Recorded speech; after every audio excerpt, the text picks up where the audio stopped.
One of the things we said to ourselves very early in this film is that this was not going to be a film about little tiny creatures. This was going to be a film about a huge world. Antz is a film about one ant in a colony of millions. We've brought together directors Eric Darnell and Tim Johnson to explain the detailed process of the making of Antz.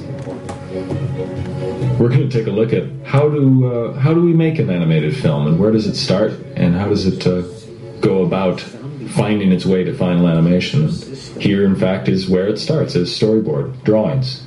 Sometimes primitive, very simple, sometimes very elaborate, but always about content. It's essentially like a comic book filmed in the timing and order of the actual sequence. Yeah, Randy Cartwright was our head of story, and he worked with anywhere from 2 other to 15 other story artists, depending upon where we are in the production, to lay these storyboards out for the film. Ouch! We actually have Woody Allen and Sharon Stone's voice here, but when a storyboard begins its life, it's often recorded with temporary talent, including Eric and myself and the producers and other artists and animators who lend a hand by lending their voice, and we use that as the very starting point to start cutting together images of the film. And as you'll see as we go through the process here, a great deal of the look of the final images are derived from the layout and the design and composition and the storyboards. And the more of that we can come up with at this phase, of course, the more effective we can be down the line when production costs really crank up. You can even see a lot of the acting is starting to happen in the drawings on screen. Yeah, it almost has to, in fact, so we're sure we're heading in the right direction. Now, this rather frightening-looking series of images is layout. Simon Smith, our head of layout, will work with the directors, Eric and myself, work with storyboard artists, and start to realize these drawings in the three-dimensional world of the computer. And this is the equivalent on the computer of what a stick figure is in a drawing. Primitive, but it explains the basics of what we're doing. So it's critical that we of course get the space laid out. It is a sort of a virtual three-dimensional space, and we have to make sure that our camera is in the right place, our characters are going to be framed correctly once they go into final animation, and we have to give those animators doing the final animation the camera angle that their character is going to finally be seen from, because they need to animate to the camera. They have to play to the camera's point of view. You can see, by the way, that we didn't have the dance cycle done yet. That's right. So what did we have? The drinking cycle. It's an aphid fest going on here. But it worked in the sense that we saw sort of the density of the crowd. It gave us our cinematography, our first look at composition. Animation really only works with camera. Even though the layout artists work to give us a sense of some of the action, the animators will strip that away and start from scratch.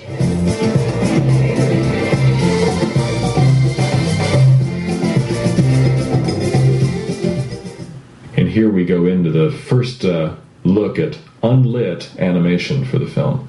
This is like a quick rendered version, or the images are calculated very quickly on the computer with all the detail and deformation and animation in the model, but without all of the lighting that adds a whole another level of complexity to the generation of the images. You can see the dancers in back of Zienbala are at low resolution, simply because we don't need the information and we don't ask the computer to deal with the extra information at this point. Rex Grignon and Raman Hoy were the supervising animators on Antz and just did an incredible job managing, if you will, these characters and making sure that we sort of maintained integrity in the way that Z performs.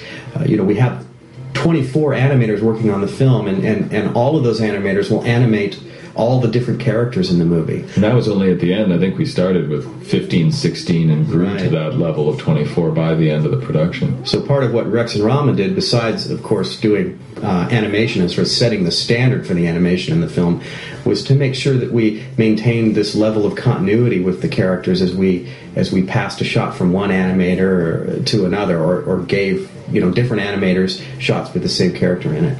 We worked with the choreographer, by the way, on the dance, and then story artists as well as animators refined that choreography.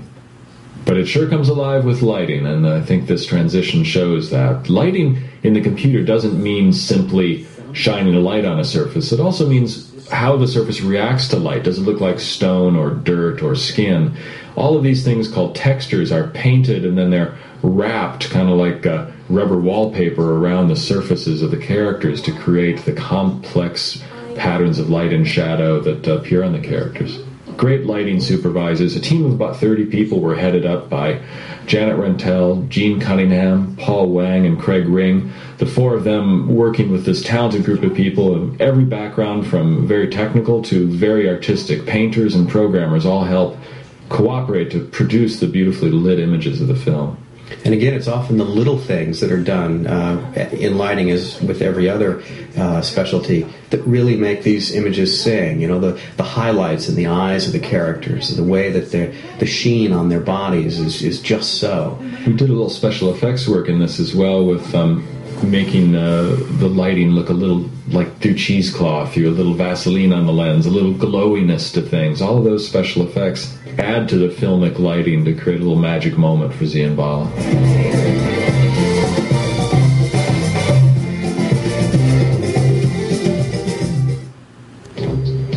This is great, just to see all four versions play at once, and you can see, looking at the upper left and lower right, how similar many things are, and also see where decisions were made in the process to change things based on discoveries we made in layout or even motion. The process is a lot of people and a lot of time. We may go through storyboarding a sequence many times, and it may be 6 months of storyboarding, going through several different story artists trying things out before it goes through layout. Layout has a couple weeks where 4 people or so work on it to perfect it. And then we go to motion. A sequence like this can take a team of our animators, perhaps about 8 of them working on this sequence. They might work on the sequence for another 8 weeks or so before it's handed to lighting.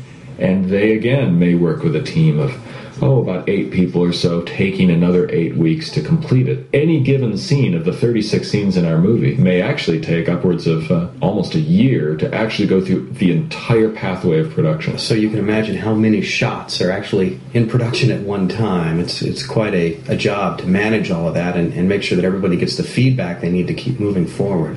It's true, we sing the praises of all of our artists, but the production management, actually guiding this stuff through production, is terrific. Aaron Warder, Brad Lewis, Patty Whitten were the heads of that whole production management as the producers of the film, and they really created a team that could efficiently generate all of this creative output. So this is the section of the sequence, of course, where the drop of water comes down and Trap Z. Another look at how the story is really told so effectively with some very simple drawings before you get all of the elaborateness of computer animation, and before you get 100 people involved. You can really make an impact as a story artist on the film.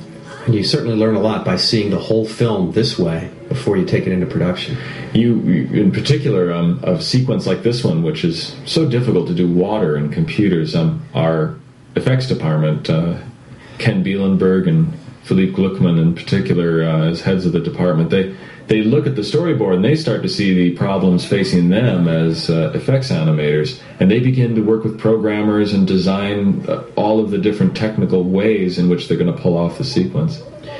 At this stage, the modeling department starts supplying final models for things too, so that we can lock down camera angles and what have you. And so Conrad Dutton leads a team that is working furiously to make sure that we have the high-resolution models that we need to tell the story. You can see a lot of the very early work of the effects department, and I think I mentioned actually in the commentary during the film how we altered the height of that water drop. You can see the pre-altered height and how really very short distance they fall. There's the water drops that have been added. The effects department's work. Effects worked on this. The geodesic dome. Yes. It looks like he's trying to escape from Epcot Center, which, if you've been there, maybe you've experienced too. He's trapped in Buckminster Fullerene. Great interaction between Bala and the stuff the effects guys did with that sphere. And there we have, again, the long drop this time. Compare that to what we saw in the layout, and you'll see how dramatically stronger that feeling is when we increase the height. I think we ended up losing a lot of the water drops on the characters when we took them into lighting. because it was just distracting. Distracting, yeah. So you